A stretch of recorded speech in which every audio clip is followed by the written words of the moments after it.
The sound of hissing air brakes greeted Mabel as the police cruiser and ambulance pulled up in front of her modest suburban home. The black and white vehicles stood out starkly against the immaculate lawn and white picket fence.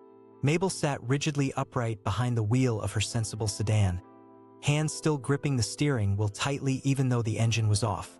Her eyes darted back and forth, scanning the yard and street for any sign of the menacing feline. But for the moment, it seemed to have vanished as mysteriously as it kept reappearing.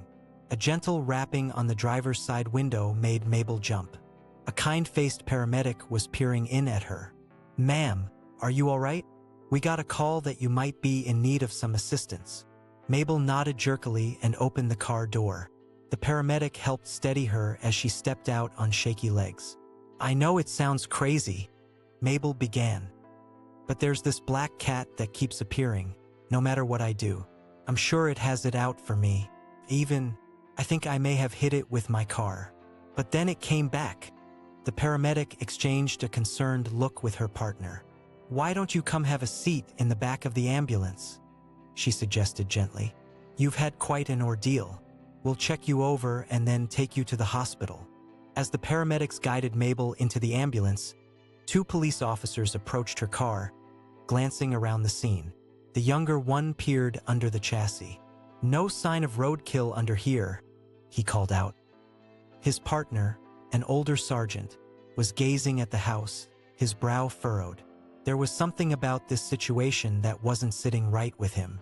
In his 20 years on the force, he'd never had a call quite like this one. Domestic disputes, sure. Burglaries, traffic accidents, even the occasional homicide. But being summoned because of a cat? He walked over to where Mabel sat on the back bumper of the ambulance, an emergency blanket draped around her shoulders. She looked small and fragile. "Ma'am, I'm Sergeant Douglas."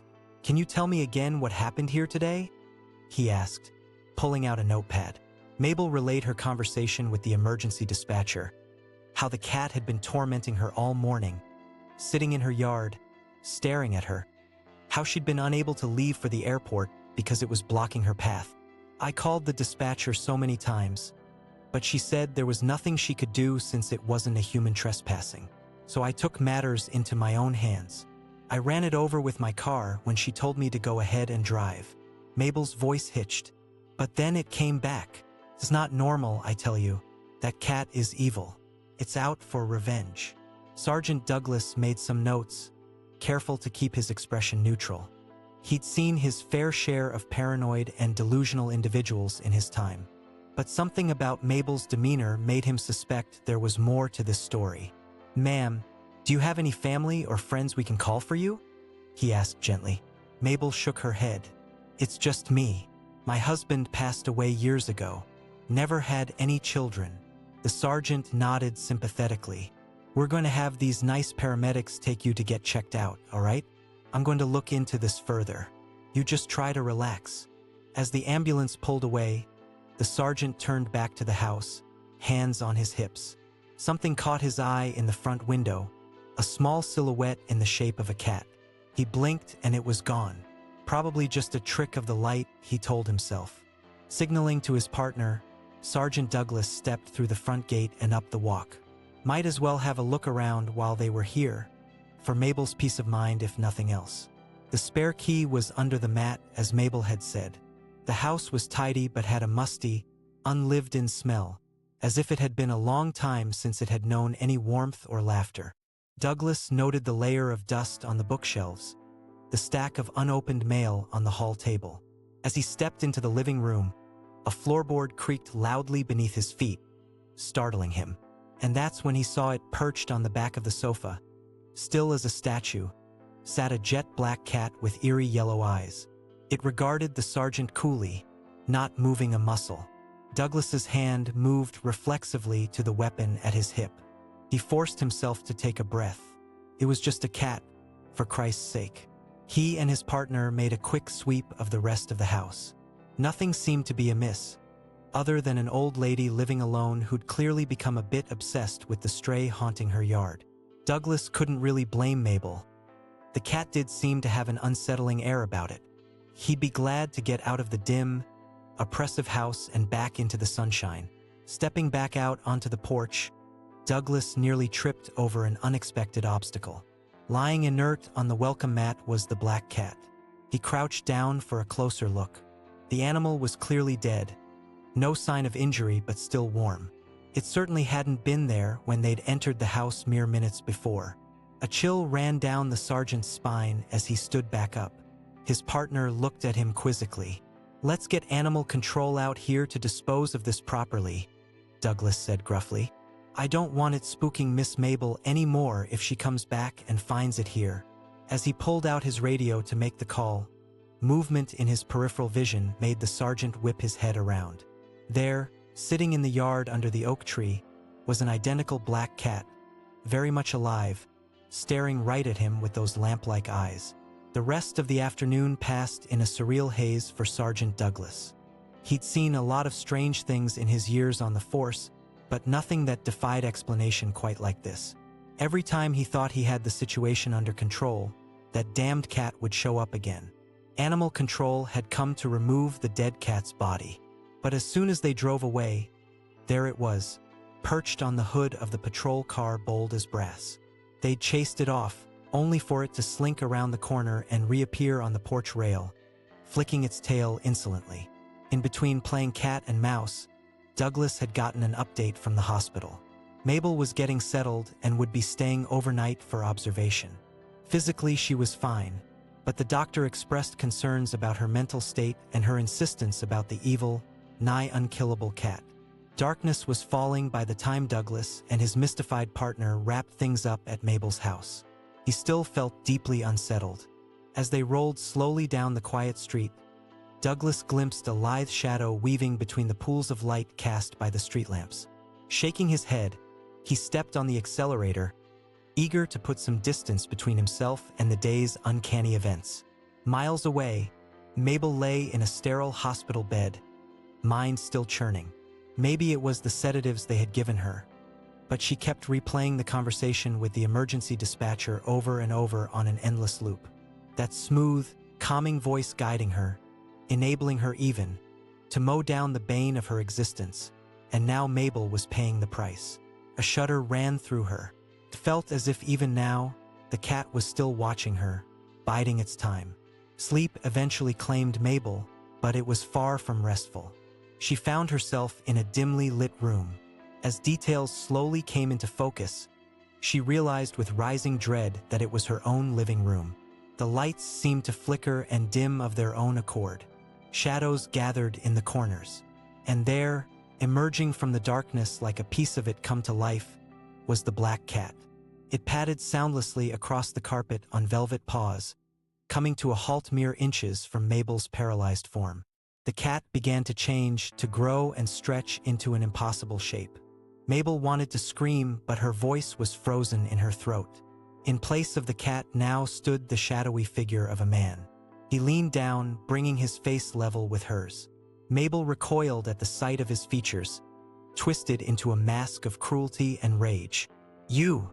The word escaped from Mabel in a breathless whisper. The specter of her long-dead husband smiled coldly. "Did you think you could get rid of me so easily, Mabel? I'll always come back. I promised you that." The scene warped and changed. Mabel was back at the house, standing in the driveway, the sun beating down mercilessly. Her husband's voice echoed in her head. "Do it, Mabel. Finish what you started." Her shaking hands gripped the steering wheel as an engine roared to life. At the end of the driveway, the black cat sat motionless, waiting. Mabel woke with a start. A scream lodged in her throat, cold sweat plastering her hair to her forehead. For a long moment she sat frozen, gulping air, trying to orient herself. The hospital. She was safe in the hospital. It was just a dream. But as her gaze focused on the foot of the bed, Mabel's breath seized in her lungs. There, perched casually on the striped blanket, watching her inscrutably, was the black cat. A rising wail of pure terror split the pre-dawn hush of the hospital corridor. Nurses came running to find Mabel cowering against the wall, bedclothes askew, babbling incoherently and pointing at an empty patch of floor. When they finally got her sedated again, One nurse thought she heard Mabel repeating a single phrase over and over under her breath. 9 lives, 9 lives. News of the disturbance reached Sergeant Douglas as he arrived to start his shift that morning. Concerned for the old woman's well-being, he decided to stop by the hospital to check on her. But when he arrived at Mabel's room, he was met with a scene of confusion. The hospital bed was empty, covers thrown back haphazardly. Douglas glimpsed Mabel's belongings still sitting in the corner.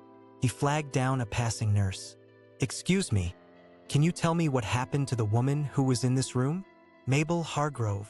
The nurse blinked at him, clearly overwhelmed. "I'm not sure, officer.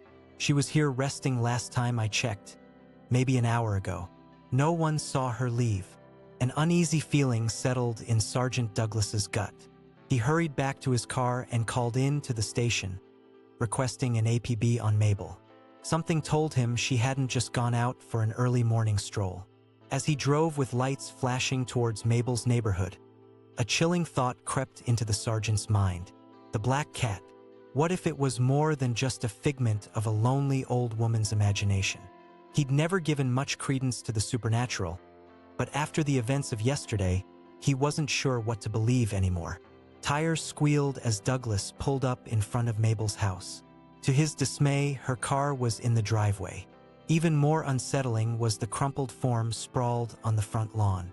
Douglas approached warily, one hand on his holster. It was Mabel, still in her hospital gown. Her body was splayed at an odd angle, limbs bent unnaturally. Clouded eyes stared sightlessly up at the blue sky. As Douglas edged closer, nausea rose in his throat. Mabel's face and neck were a ruin of ragged flesh and blood. It looked like she'd been savaged by a wild animal. Even as the thought crossed his mind, a low snarl rose from the shadows of the front porch. Douglas fumbled for his weapon as a pair of glowing yellow eyes materialized out of the darkness. The black cat stalked into the light, blood dripping from its bared fangs. It came to a halt next to Mabel's body and fixed the sergeant with a look of cold triumph. The cat began to change, its outline shimmering and stretching into a horrifyingly familiar form. Douglas raised his shaking gun as Mabel's dead husband grinned ghoulishly at him. "She was mine," the apparition intoned. "She'll always be mine." The specter reached down a gnarled hand as if to caress Mabel's ravaged face. Douglas squeezed the trigger. The shot jolted him back to reality. The nightmarish figure vanished. Blinking hard, Douglas looked down at Mabel. Her injuries were ghastly, but clearly not the result of a supernatural attack. As he radioed for backup and an ambulance with a heavy heart, Douglas couldn't shake the feeling that something evil had transpired here. His rational mind argued that Mabel, deeply disturbed, had taken her own life in a moment of madness. But another part of him wondered if that demonic cat had finally claimed its prey after tormenting her for so long. Returning to his car, Sergeant Douglas noticed something caught under the windshield wiper. A single tuft of sleek black fur. He retrieved an evidence bag from the trunk with a newfound sense of resolve. He was going to get to the bottom of this no matter how deep the darkness went. For Mabel's sake and for his own peace of mind.